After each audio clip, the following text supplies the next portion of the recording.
All right, I'd like to introduce our next speaker. I'm excited to introduce Christopher Wilson, who's an architecture and design historian at Ringling College of Art and Design in Sarasota.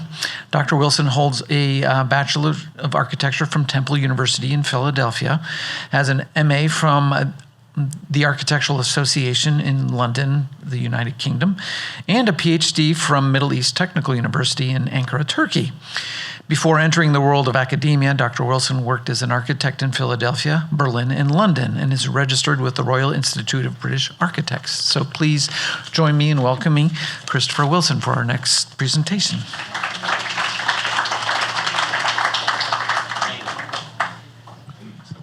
Thank you very much. It's really an honor to be here and to follow all these wonderful speakers that have been talking. I do, as you can see, my real job is I teach at Ringling College of Art and Design, but I've also have been asked here because I am the scholar in residence of a nonprofit organization in Sarasota called Architecture Sarasota. And what that means is I provide the content for all of their programming. So I'll talk about a little bit more about that at the end of my talk. So I'm coming from down south, and Tom asked me to talk about modern architecture in Pinellas County. I feel kind of like an outsider, but I also feel kind of like an outsider because you might be saying to yourself, why the heck is he talking about modern architecture? This is a historic preservation meeting. And the thing is that modern architecture has been around since about 1900 in Europe. So let's say 125 years. The building in the upper left there, Adolf Loos's building in Vienna, it was a shocker at the time, if you know what's on either side of it, which is very wedding cake Austrian architecture. That's why. Where was I going with that? Oh, so it's been around in Europe at least 125 years. In the United States, if we go back to Frank Lloyd Wright, at least 100 years. And in Florida, Frank Lloyd Wright's Florida Southern College over in Lakeland, which I was interesting to hear that it started here, but moved over to Lakeland. That's starting from 1939, so that's 70, 80 years. So if you don't know what modern architecture is, I'll give you the quick summary, and we're going to have a quiz later, so make sure that you take notes. It consists of, well, actually, let me go back, sorry. It came about, it was a reaction to the Industrial Revolution of the 19th century, and this, it belongs with modern art and modern design, furniture design, graphic design, in which there was this idea that we're in a new age, and perhaps maybe we should have art, architecture, and design that kind of reflects that new age, that new industrial age.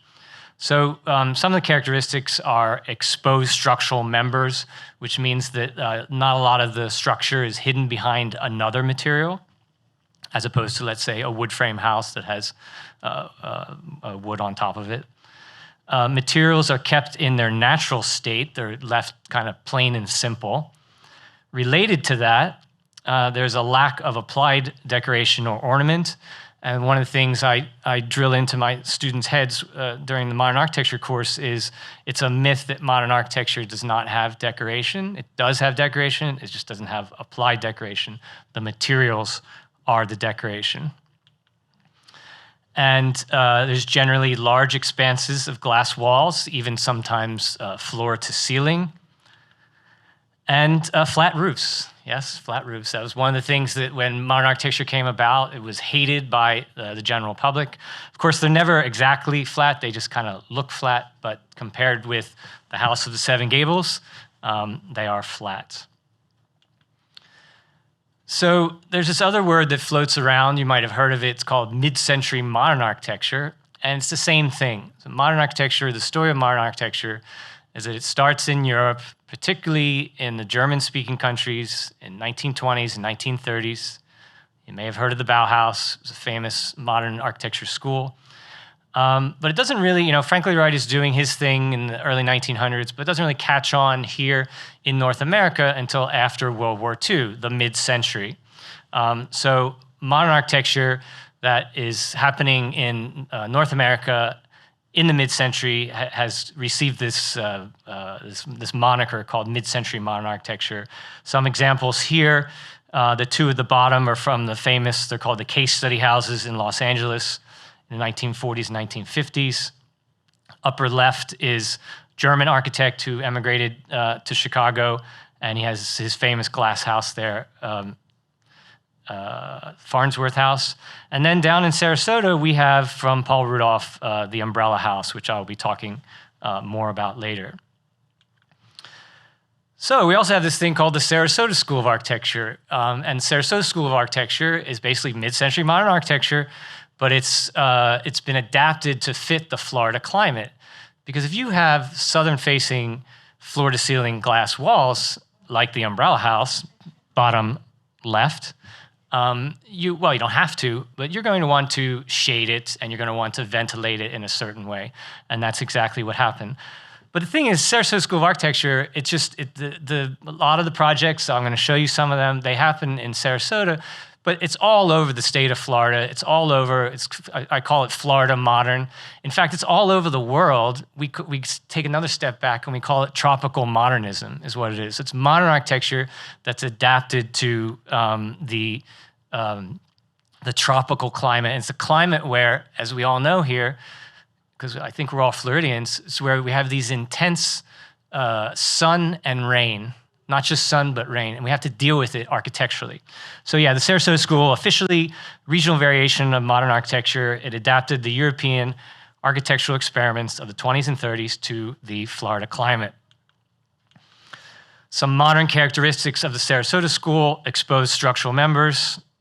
I just realized I'm repeating everything again, so you're going to get this right on the quiz. Materials kept in their natural state, a lack of applied decoration, large expansive glass walls, and flat roofs. However, what are the climatic characteristics of the Sarasota School?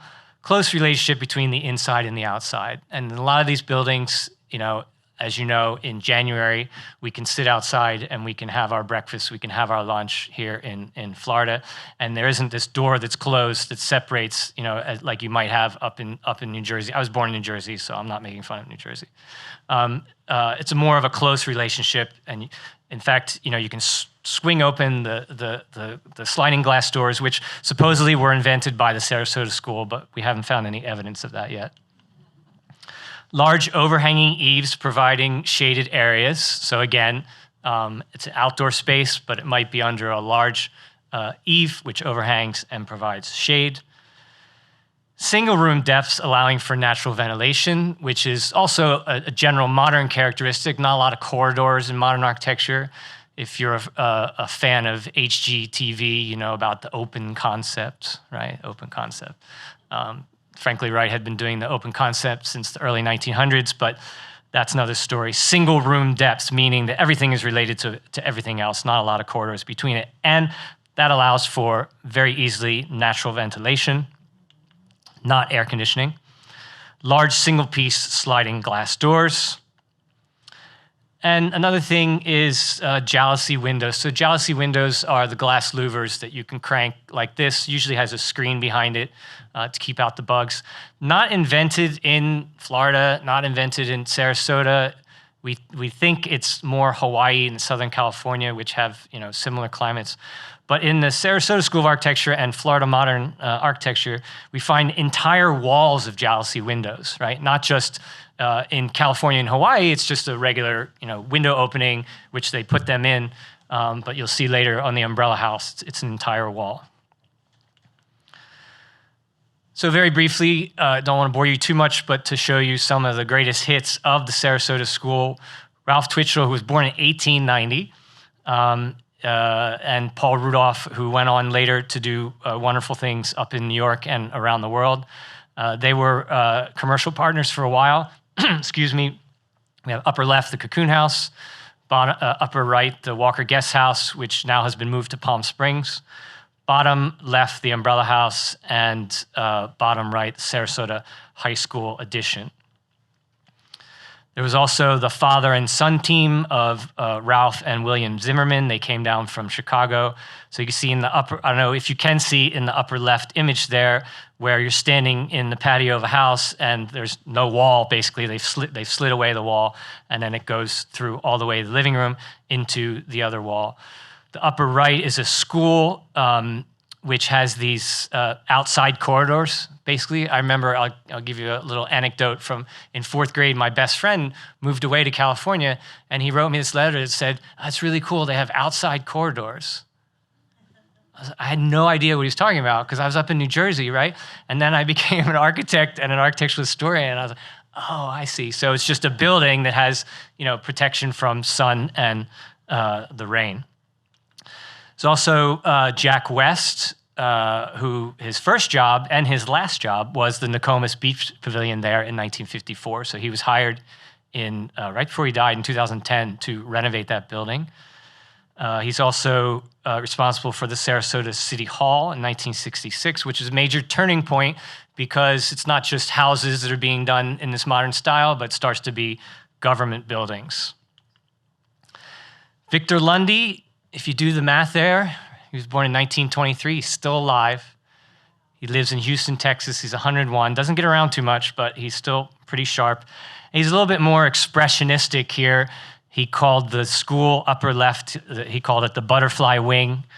The motel in Northport there, he called those mushroom columns. And he was very famous with, in the bottom 2 images for these, they're called glue laminated beams, which are little pieces of wood that are glued together, and you can get any shape that you want. Mark Hampton, who started off in Sarasota, but realized that there were too many architects there, so he came up to Tampa. William Rupp, also, he has the, I don't know if this is still around, the Caladesi National Bank in Dunedin. I'm sure there's someone in the audience who can enlighten us. Tim Siebert, who actually his practice still functions today. Mr. Siebert died in 2018, but they continue today. They call themselves Siebert Architects. Their beach pavilion, Sarasota County, is known for its modern beach pavilions. Gene Leedy also started off in Sarasota, and he soon realized it's too much competition here, and he moved to Winter Haven, set up a practice. He ended up doing almost every single modern building that you can see in Winter Haven. Frank Folsom Smith, still alive. And also, we are blessed with Carl Abbott, still alive, still as late as 2016. He's still practicing. So, modern architecture in Pinellas County, Florida. And I have to say, I'm not an expert here on this county. I'm an expert on Sarasota. I'm an expert on modern architecture. But it was quite interesting to get into it and to see that it's the same story, right? It's the story of modern architecture. The story of Florida modern architecture, and here's the summary, starts off to be, how can I have an airy space open to the inside with natural ventilation, take advantage of the Florida climate? That's in the 1950s. But by the 1970s, and this is what happened all around the world, not just here, by the 1970s, it turns into this very, it's called brutalist. We'll see it's very brutalist, very hard, concrete architecture, as you can see in the bottom right with the St. Petersburg Pier. So I apologize, this presentation is a little bit more traditional. I'm going to show the works of 3 men architects, but they are the big 3 in the county.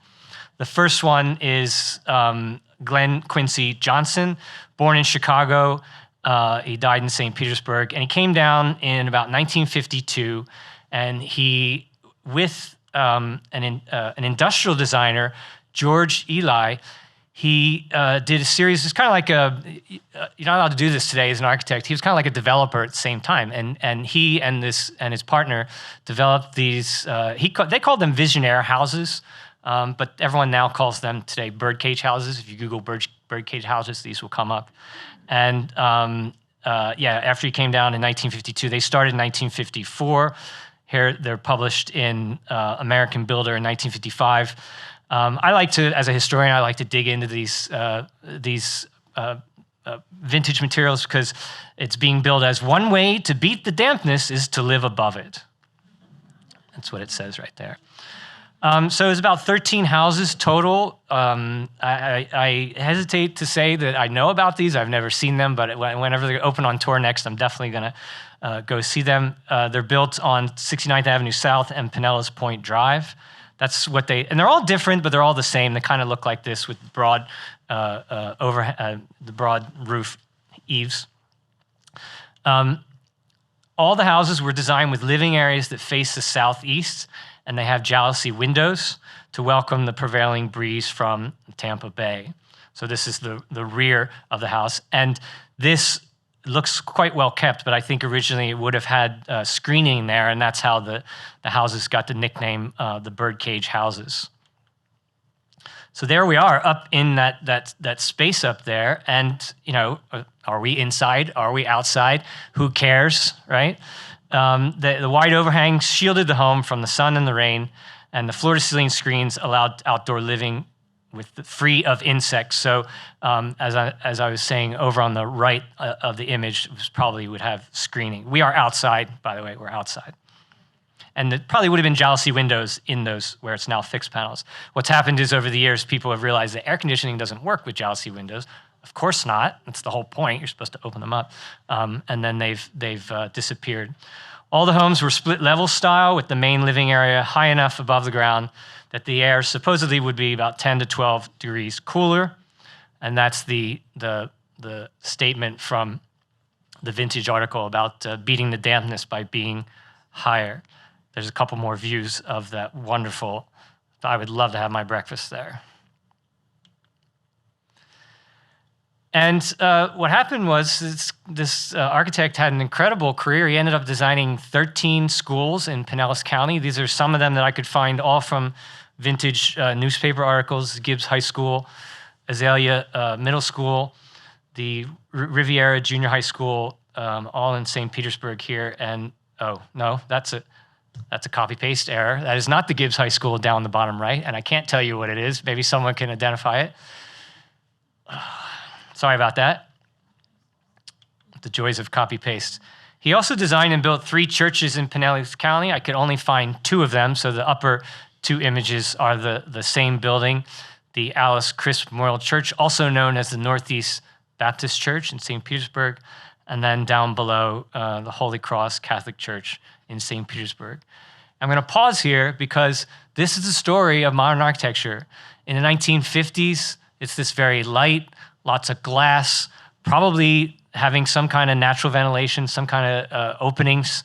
And by the 1970s, it evolved into what we see down here. Those are concrete cylinders that are connected with some more kind of concrete structures that are filled in with glass. And that has gotten the term brutalism. Now, brutalism actually comes from the French béton brut, which means raw concrete. But of course, in English, these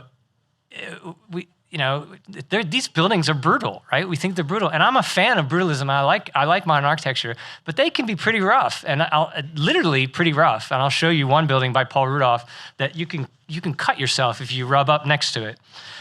So they get their name from the French for béton brut, or often their brutal appearance. They're usually very large, massive, sometimes fortress-like, with a predominance of exposed concrete, but also wood. The buildings that are here, as I've seen driving in, they're not exactly brutalist, but they're tending more towards it than, they've got the wood to soften them. The exposed concrete often reveals the formwork used to construct the building, sometimes even it's specially textured. And that's the decoration, right? That's the decoration of brutalist architecture. Some of the more famous or infamous brutalist buildings are by Marcel Breuer, another German immigrant, St. John's Abbey. Paul Rudolph's Art and Architecture building, I didn't include the detail of it, but this is the one where if you rub up against it, you would literally cut yourself. Lucan in Bangladesh with the National Assembly building. And the British actually, they don't figure too much in modern architecture history, but the British actually kind of embrace this, and there's a lot of brutalist architecture in the UK. So, back to back to where we are now, and back to Glenn Johnson.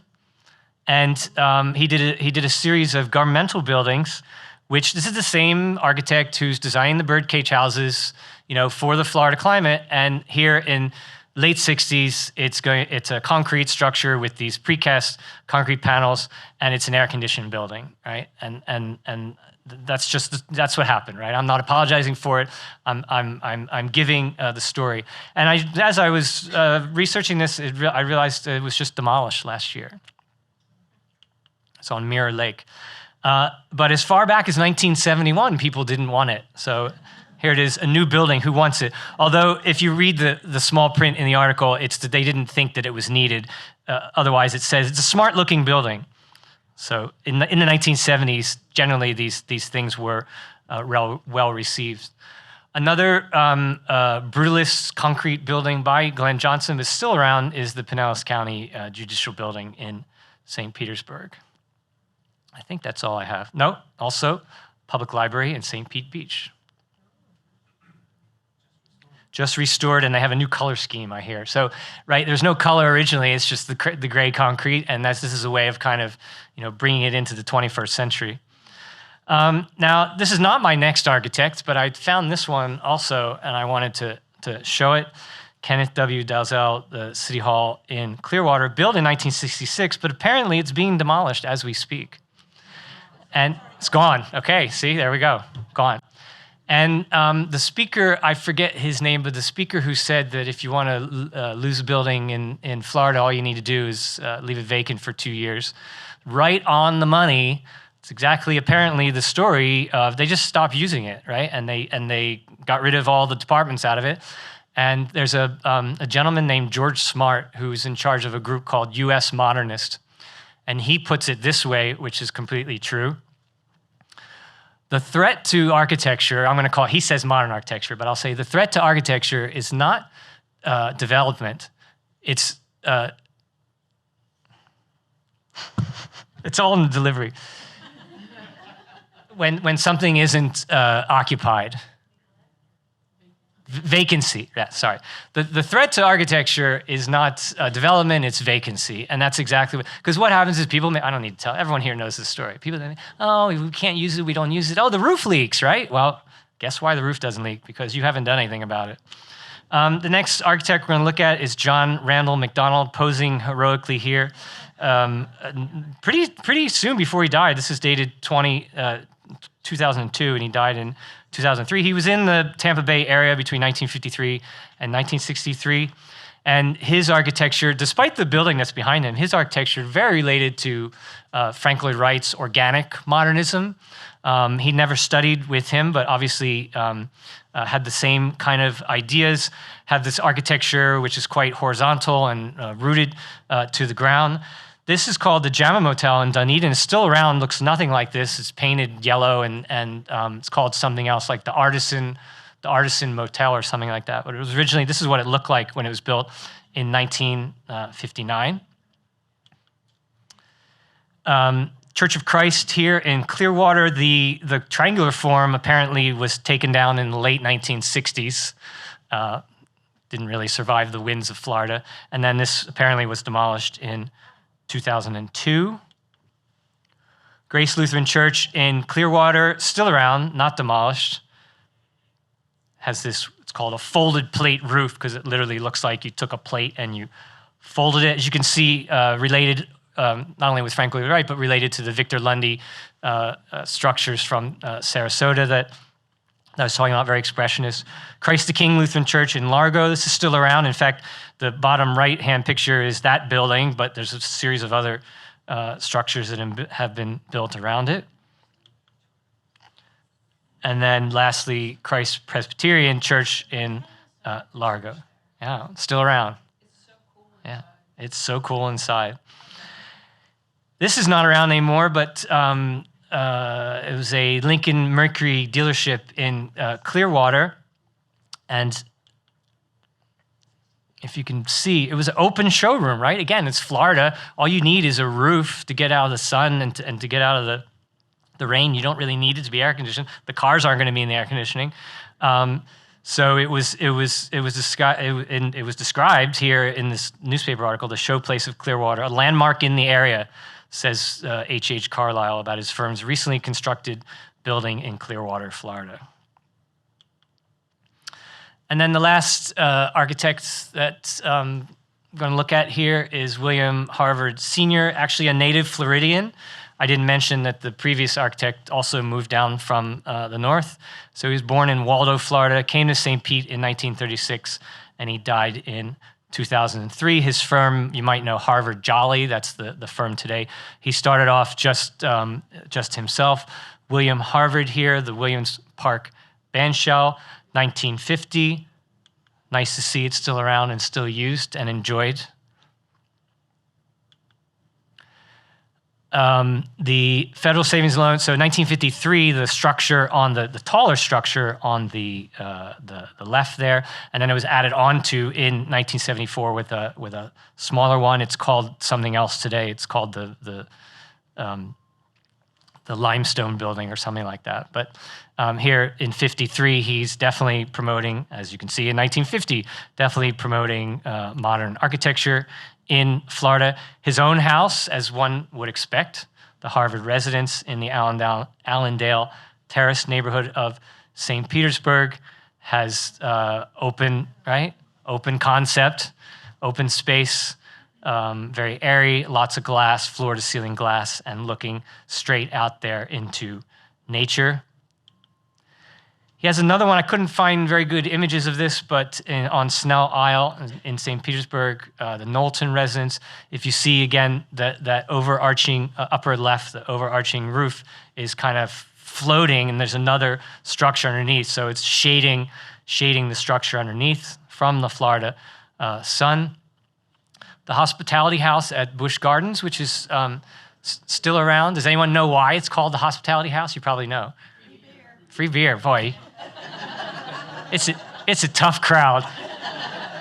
Yeah, I did. I was researching, and I'm like, wow, they used to give away free beer. But not anymore. Now you got to pay for it. This is what it looks like today. They fixed it up, and there's a bar there, and they've got kind of these retro 1950s lights, but that's okay. It's still around, still being used in Busch Gardens.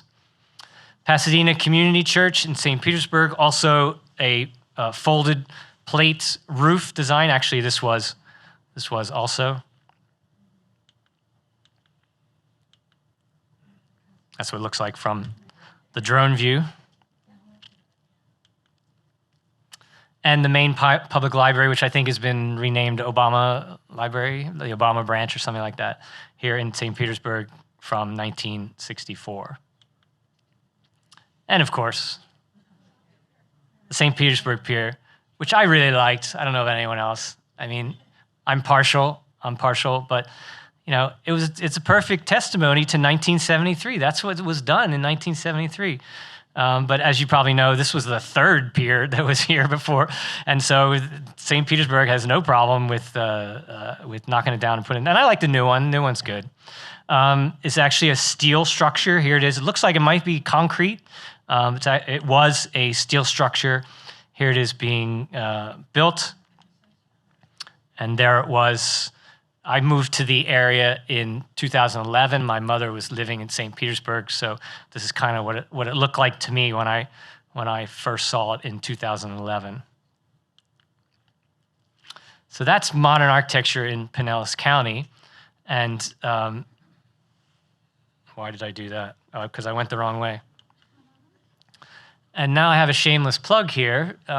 I am with Architecture Sarasota, the group Architecture Sarasota, and our mission is to educate about, advocate for, and celebrate Sarasota's architectural heritage, the Sarasota School of Architecture mostly, but also any of its heritage. And our big event every year is called Mod Weekend. This year it's going to happen November 14th through the 17th. And if the website is just architecturesarasota.org, and you can go and check out what we're going to do. Some of the things that you can see is the umbrella house there, which it's called the umbrella house because it has the umbrella on top of it. The cocoon house, which I showed earlier. And this is actually an interesting story in preservation. The cocoon house, we rent the cocoon house. We don't own it. It's for rent. And we've been doing this since 2018. And we steward it. We basically maintain it also. We're not just the renters. The hope is eventually maybe, this is being recorded, right? So I can't say that. Maybe it'll be ours someday. Also, another good story in preservation. On the bottom right is what was called the Revere Quality House by Twitchell and Rudolph in 1948.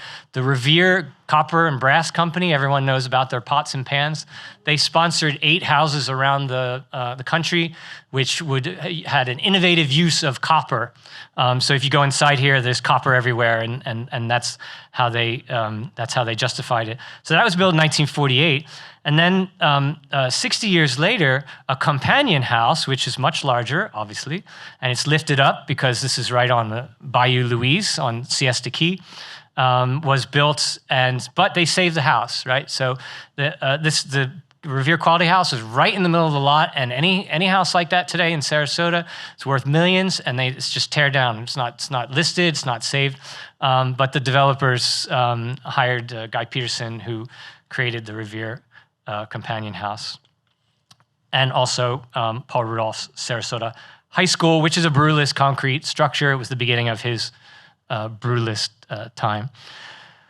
So we have exhibitions and we have lectures. We have self-guided walking tours. We have kayak tours. That's the Cocoon House right there.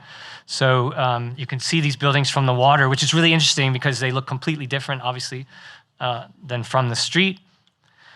And we also have, if I haven't convinced you yet, we also have parties at vintage properties that are not normally open to the public.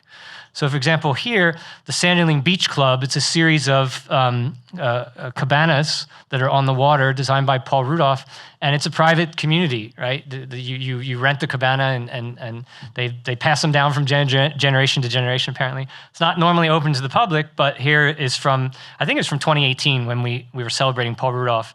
Here we had a party there, and you could get to see the structure.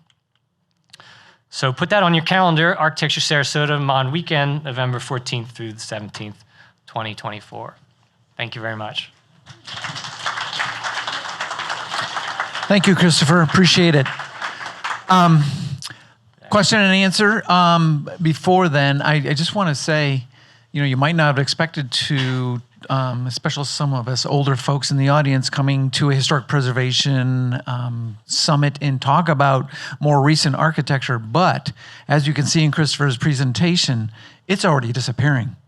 He had several examples of high-style Florida modern architecture in Pinellas County that is disappearing. Dunedin, your mission is are those buildings still there, those 2 that he identified for us? And, when it comes to commercial architecture, there's a lot of pressure in terms of reusing commercial buildings and the like. When I started my historic preservation career, if you told me that at, I should say my age 62, I will be living in a house with an attached front-facing garage, I'd say those are fighting words, take it back. I love my 1963 mid-century house. And have definitely converted myself in the sense of my career and its progression within it, that you'll see in a presentation from Dr. Linda Stevenson, we have a huge challenge when it comes to documenting these resources in Pinellas County. We have it was a huge boom in Pinellas County. We have as many resources to document from the mid-century area, which is typically 1945 to 1965, as Miami-Dade County. You think Pinellas County, little old second smallest county in the state. We have as many resources to document as Dade County. So I do want to open it up for questions and answers. Let me just add to that. I only showed like the high architecture examples, but there's whole neighborhoods wherever you live where these things are. And it's not some high-profile architect, but it definitely is fitting this style and worth preserving for sure. Right. And what are some of the challenges to that? Yeah, we have some questions. Let's just get to that. Hi, thank you. That was really interesting. Can you just briefly go over why they went from these like lighter, airy, mid-century buildings to brutalism? Because I hate it. And I know it's very subjective, but it's not my favorite. It's a difficult story, but in a nutshell, it's basically modern architecture, what is the definition of modern architecture? It's always trying to be new. So once, that stuff was done, then collectively, all these modern architects are like, what can we do next? What can we do next? What can we do next? So in painting, the equivalent is, Picasso starts doing these messed up faces and abstract things, and then what's the end? It's the white canvas, right? Just the blank white, because that's as far as you can go with it. So that's like the equivalent to it. So it's truly just a cultural response to the predecessor? Was it truly a cultural response to the predecessor? Yeah. Yeah, it's simply trying to do new, and it's what's going on right now. The architecture that's coming out right now, all the architects are trying to do what's new, what can I do? Now it's all about materials, right? Oh, I'm going to use hay bales, right? Or I'm going to use gabions, these wire boxes that have stones inside. I'm going to build a house out of it. And that's what's right now is what it is. So Thank you. That's all I can tell you. And before we take any other questions, I just want to mention, you hate brutalism? Look at Glenn Quincy Johnson's courthouse building in downtown St. Pete on Mirror Lake. That is actually quite an attractive building when you start looking at it. So, This one. My university student center was brutalist, and every time I walked into school, I was like, oh, it's like I'm going into a tomb. This one. yeah, that's. And by the way, this building is in the there's a ballot initiative right now for the Mirror Lake Historic District. This is a county-owned building. This would be viewed by the city of St. Petersburg potentially as a contributing building in that proposed historic district. They're balloting right now in the city of St. Petersburg. The process is you have to have a 50% plus one in regards to moving forward with a proposed historic district. So this is one of the buildings that's in that proposed historic district. There's a balloting exercise that's going on that actually ends Tuesday to see if we'll move forward. So the county has 2 properties in that proposed historic district. The ballots are in our hands, and I'm trying to convince the county to say yes in terms of that proposed Mirror Lake Historic District. And this was also in Mirror Lake, but it's too late. Right, and we missed this one. This one's gone. There was a mid-century church in Clearwater torn down. He had mentioned the city hall, Clearwater City Hall, sat vacant. It is gone. Yeah, that was 1920s mid-century. I mean, Medrev, but yeah. Still gone, exactly. Whoever. Go ahead. Okay. I'm sorry. Back to questions, please. Okay, thank you. For instance, when one of those immense buildings is demolished, what happens with all the structural elements? Is there something that we are doing in our state and in our county to repurpose what it took to build that and the materials? So I don't know what happened with this one. Is Gina Clayton in the audience? She was supposed to be coming. I don't know what happened with this one. But one of the arguments as a preservationist, one of the arguments that you can try with people is okay, let's talk about sustainability. Everyone wants to be sustainable, right? It's much more sustainable to keep the building than to demolish it, especially if it's concrete. Now, concrete can be recycled very easily, but just think about all the money and expense and energy that goes into demolishing a building. Yes, you were going to tell us something. Gina, do you want to respond to that question about recycling? Let's say is the question. I don't really know what the city honestly did with the materials from the building. This was identified as a redevelopment site because we have very limited property that we can use for redevelopment, and we were trying to activate this area of our downtown adjacent to a park that we were renovating in the waterfront. So the city had been talking about a new city hall for many, many, many years, probably 20, 30 years, and then they finally opted to move. But that's the catch right there. Redevelopment doesn't mean demolition. Right. So you can redevelop that property. Right, and we did have some options that looked at reusing it, and the city council opted not to pursue those.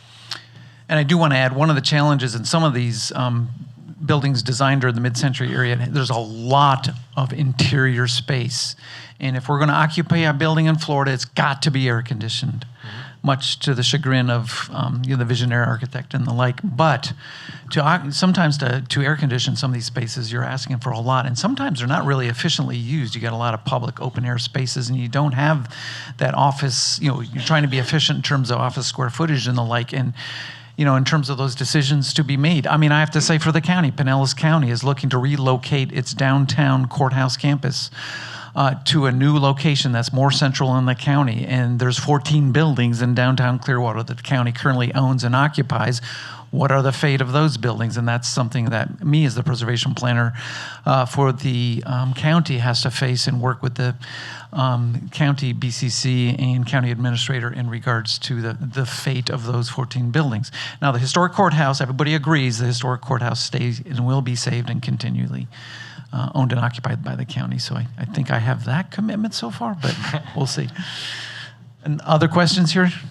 There's one in the back. One in the back. Chris or Tom, I'm not sure if you know the answer to this question. My memory failed me, but in talking about historic preservation, in fact, much of what you showed now in your presentation is eligible for historic designation.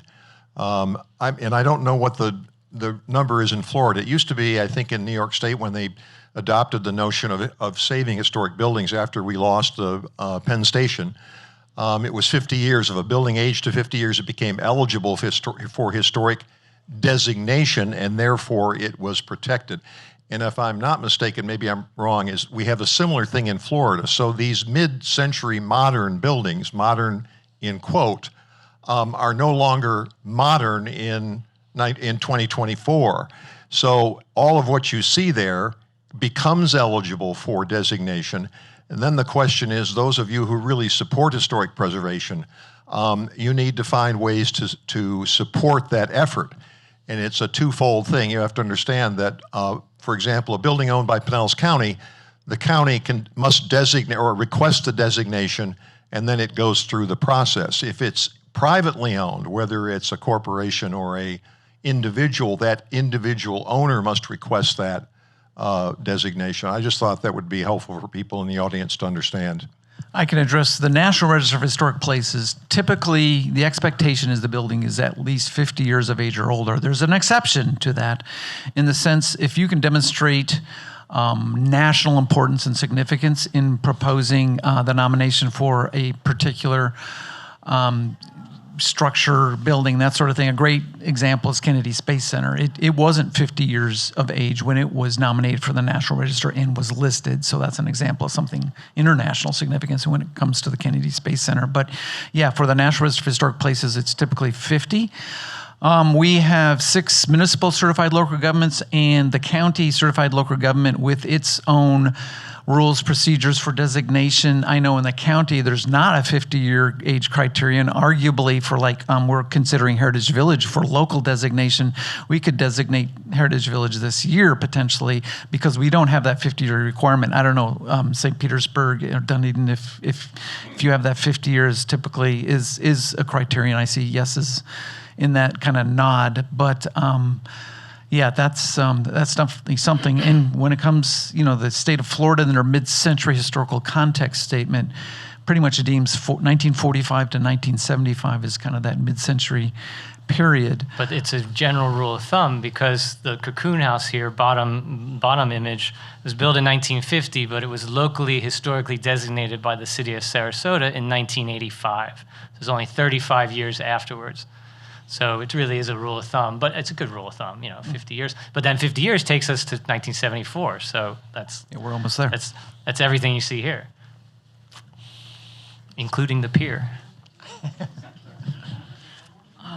Well, wasn't there legislation in the state last year that makes it easier to tear down a historic structure like the one in Miami that was just torn down, the historic house that belonged to the gangster, whatever, that I read about. And the state has made it a lot easier, even if the house is designated as historic. Am I wrong about that? The state legislature in the past 2 or 3 years has definitely delved into the local regulatory realm and is definitely taking away from local governments the ability to regulate certain things. There's been a lot of discussion about, National Register properties or locally designated properties. The Florida Trust for Historic Preservation, which we have a representative on their board of directors here today, is an advocacy organization statewide to try to prevent that from happening. There have been a few things that have kind of been adopted. I believe properties on the National Register, just because you're on the National Register doesn't mean you can't tear it down. That local control is where things can be prevented from being, even locally, not necessarily can you prevent it from being tear it down, even when it's historically designated, if there's condition uses, that sort of thing. But one of the things is the coastal construction setback line in each county is established line in terms of construction on the beach side. And I believe for National Register properties and locally designated properties, they had some caveat that says that you cannot prevent demolition if a property owner desires to. We're still kind of ferreting out the county in terms of all the impact, the ripple effect of the recent legislation passed, but I believe some of it was fended off, and I think some of it kind of made it through. So there was a question over here. Could you do it in the microphone, please, sir? Oh, yeah. I just want to make a comment about the Frank Lloyd Wright architect at Florida Southern in Lakeland. I'm a graduate from there in 1968. And when I was a freshman in 1964, if you know some of Frank Lloyd Wright, he's a short man, yes. And his structures were built like a lot of the hallways, outside hallways were built kind of going up like that. So if you were over 6'3" like I was, if you walked along the inside of that, you were going to get inside of those hallways, you were going to get nailed for sure. But over the years, I really appreciate his style. I've enjoyed it immensely. Well, not supposedly, Paul Rudolph and Ralph Twitchell, who started the Sarasota School, went to Florida Southern on a trip in 1941, and then that got them going with getting into modern architecture. That's the story. It's a good story. They did go there, but I don't know if that got them into it. And then here's another thing. Ringling College of Art and Design, where I teach, was founded as the art school of Florida Southern. Did you know this? 1935. We were in Sarasota, and they were up in Lakeland. And then the Methodist people came down. This is the story. They came down, and they saw the students drawing nude models, and they were like, that's it. So then we became independent. Ringling. It was always Ringling. It was the Ringling School of Art at Florida Southern College, but then we just became the Ringling School of Art. So everything comes around in the end. Yeah, that's pretty good. That's a good story. Any other questions? One more. Okay, over here. You showed a number of images of church architecture. Yes. Can you talk a little bit more about why churches were so interested in this type of construction and what that sort of practice of church architecture was specifically? There's two things. It's churches and schools. And so at this time period, it's a boom, it's a baby boom all around the country, but it's also a boom in Florida. People are starting to come down here and not just vacation here, but to live here. It's also when air conditioning is becoming more and more prevalent. So you're getting these people, they're moving down, they're having children. All of a sudden, all these schools need to be built. In Sarasota, between 1955 and 1965, there were 12 schools. I showed Sarasota High School, but elementary, middle school, high school, and that was for that baby boom. And then also, people established parishes. So there are churches that raise money, and then they build a building. And this is the story of architecture. Whenever a building gets built, it's going to look like the style of that time period. So, the development in Miami Beach is Art Deco because it was the 1930s, right? These churches have this style because that was the style at the time. So I don't think it's exactly the churches, although the style works quite well for church architecture in terms of flamboyantness and, oh my God, that roof must be held up by the hand of God, right? So that works quite well. Maybe it's the two things together. But the schools and the churches are coming from the population growth, which is happening in the 50s and 60s in Florida. Good question. They're all good questions. Anything else? Okay, we're coming up on break time. We do have we'll reconvene at 3:15, let's say it that way.